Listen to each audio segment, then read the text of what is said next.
സൊമാറ്റോയുടെ സ്ഥാപകനായ ദീപേന്ദ്ര കോയിലിൻ്റെ യഥാർത്ഥ കഥയൊന്ന് കേട്ടാലോ? ദീപേന്ദ്ര കോയിൽ 1983 നവംബർ 14 ഇന്ത്യയിലെ രാജസ്ഥാൻ അൽവാറിൽ ജനിച്ചു. അച്ഛൻ ഒരു സർക്കാർ ഉദ്യോഗസ്ഥനായിരുന്നു, അമ്മ ഒരു വീട്ടമ്മയും. ദീപേന്ദ്ര ഒരു മധ്യവർഗ കുടുംബത്തിലാണ് വളർന്നത്. ശക്തമായ മൂല്യങ്ങളോടുകൂടെയാണ് വളർന്നത്.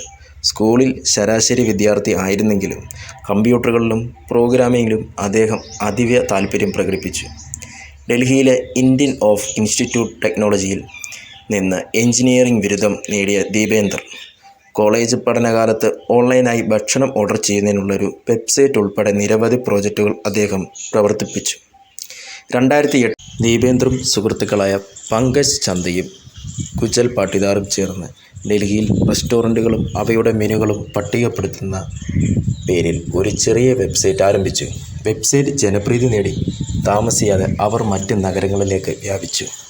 2010 അവർ വെബ്സൈറ്റ് എന്ന് പുനർനാമകരണം ചെയ്യുകയും ഇൻഫോ എഡ്ജ് ഇന്ത്യയിൽ നിന്നും ധനസഹായം സ്വരൂപിക്കുകയും ചെയ്തു. സൊമാറ്റോ വേഗത്തിൽ ഇന്ത്യയിലേക്കും മറ്റ് നഗരങ്ങളിലേക്കും അന്താരാഷ്ട്ര തലത്തിലേക്കും വ്യാപിച്ചു. സൊമാറ്റോ നിർമ്മിക്കുന്നതിനിടയിൽ ദീപേന്ദ്ര നിരവധി വെല്ലുവിളികൾ നേരിട്ടു. മറ്റ് ഭക്ഷണ വിതരണ സ്മാർട്ടുകളിൽ നിന്ന് സൊമാറ്റോ കടുത്ത മത്സരം നേരിട്ടു. സൊമാറ്റോയുടെ വിപുലീകരണ പദ്ധതികൾക്ക് ധനസഹായം നൽകാൻ ദീപേന്ദ്ര നിക്ഷേപകരെ ബോധ്യപ്പെടുത്തേണ്ടി വന്നു.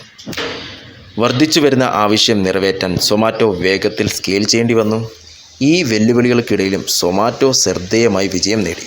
24-ലധികം രാജ്യങ്ങളിലേക്കും 10,000 നഗരങ്ങളിലേക്കും വ്യാപിച്ചു.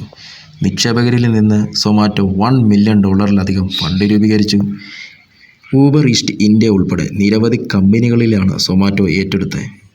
ദീപേന്ദ്ര കാഞ്ചൽ ജോഷിയെ വിവാഹം കഴിച്ചു. അവർക്ക് 2 കുട്ടികളുമുണ്ട്. എളിമയുള്ളതും ലളിതവുമായ വ്യക്തിത്വത്തിന് പേരുകേട്ട ആളാണ് അദ്ദേഹം. ഇന്ത്യയിലെ നിരവധി സംരംഭകർക്കും സ്റ്റാർട്ടപ്പ് ഉള്ളവർക്കും ദീപേന്ദ്രൻ്റെ കഥ ഒരു പ്രചോദനമാണ്. കഠിനാധ്വാനം, ദൃഢനിശ്ചയം, നല്ല ആശയം എന്നിവയുണ്ടെങ്കിൽ ആർക്കും വിജയം കൈവരിക്കാമെന്ന് അദ്ദേഹം തെളിയിച്ചിട്ടുണ്ട്. സൊമാറ്റോയുടെ കഥ നിങ്ങൾക്ക് ഇഷ്ടപ്പെട്ടെന്ന് കരുതുന്നു. മറ്റൊരു ദിവസം മറ്റൊരു കഥയുമായി കാണാം.